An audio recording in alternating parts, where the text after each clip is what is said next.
છે પ્રધાનશ્રી નરેન્દ્ર મોદી સાહેબને ખાલી એટલી જ વિનંતી છે, સાહેબ આજે મહિલા દિવસ છે, બધા જ મહિલાઓ અહીંયા બેઠા છે, બધા જ 5 દિવસથી અમે અહીંયા આગળ બેઠા છે, ભર ગરમીમાં પણ અમે અહીંયા આવ્યા છે.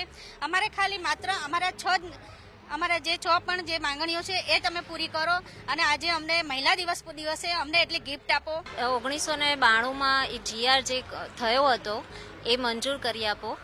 સરકાર ત્યારે મંજૂર જ કરી રહી હતી, પણ એક નાની સરખી ભૂલના લીધે એ પોસિબલ નહીં થયું. એનો આજે 30 વર્ષથી અમે બધા ભોગવી રહ્યા છીએ.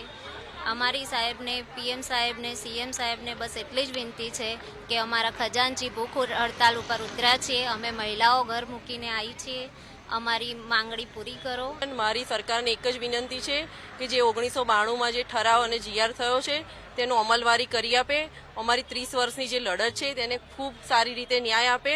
આજે વુમન્સ ડે છે તો સરકારને અમારી એટલી જ માંગણી છે શ્રી સીએમ સાહેબને અને પીએમ સાહેબને કે જ્યાં જ્યાં મહિલાની ઉજવણી ચાલી રહી છે એવી રીતે આજે અમે અહીંયા આગળ બેઠા છે. 5 દિવસથી અમારા એક ભાઈ ઉપવાસ પર બેઠા છે, જેને સપોર્ટ કરવા માટે અમે લોકો અહીંયા આગળ 5 દિવસથી ધરણા પર બેઠા છીએ.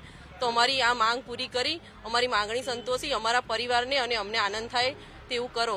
અમારે પીએમશ્રીને અને સીએમશ્રીને અમારા આજે મહિલા દિવસ નિમિત્તે માંગ એ છે કે જે પણ પગાર વિસંગતતા છે એ દૂર કરો. જે અમારો કોવિડનો જે સેલેરી બીજી કેડરને મળ્યો છે અને અમારા લેપટેક કેડરને નથી મળ્યો એ આપો.